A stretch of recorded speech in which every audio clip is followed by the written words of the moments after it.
ഉലുവ ഉപയോഗിച്ച് വണ്ണം കുറയ്ക്കുന്നത് എങ്ങനെയാണെന്ന് വിശദീകരിക്കാം. പലരും പറയുന്നത് പോലെ ഉലുവ നമ്മൾ തിളപ്പിച്ച വെള്ളം കുടിച്ചതുകൊണ്ട് പ്രത്യേകിച്ച് പ്രയോജനമൊന്നുമില്ല. ഉലുവ നിങ്ങൾ ഉപയോഗിക്കേണ്ടത് ഒരു 25 ഗ്രാം ഉലുവ ഒരു നേരം ഉപയോഗിക്കണം. ഇത് 25 ഗ്രാം ഉലുവ നിങ്ങൾ കുതിർത്ത് വയ്ക്കുക.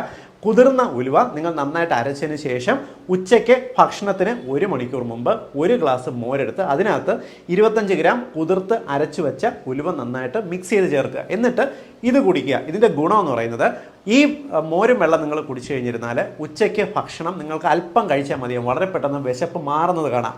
രണ്ടാമത്തെ ഗുണം എന്ന് പറയുന്നത് നിങ്ങൾ ഈ കോമ്പിനേഷൻ കഴിച്ചു കഴിഞ്ഞിരുന്നാൽ നിങ്ങളുടെ ഇൻസുലിൻ മെറ്റബോളിസം ഒന്ന് ഫാസ്റ്റപ്പ് ആകുന്നതിനും നിങ്ങളുടെ ശരീരത്തിൽ പാൻക്രിയാസ് നന്നായിട്ട് വർക്ക് ചെയ്യും. ഇത് നിങ്ങൾ കഴിക്കുന്ന ഭക്ഷണം കൺവേർട്ട് ചെയ്ത് കൊഴുപ്പാകാതെ ഊർജ്ജമായിട്ട് മാറാനായിട്ട് ഉപയോഗിക്കും. ഇത് അമിതവണ്ണമുള്ളവർക്ക് മാത്രമല്ല, പ്രമേഹ രോഗികൾക്കും ഞാൻ ഈ പറയുന്നത് ഒന്ന് ചെയ്ത് നോക്കുക. നിങ്ങളുടെ പ്രമേഹ രോഗം കുറഞ്ഞു വരുന്നതാണ്. അത് വളരെ ഫലപ്രദമാണ്.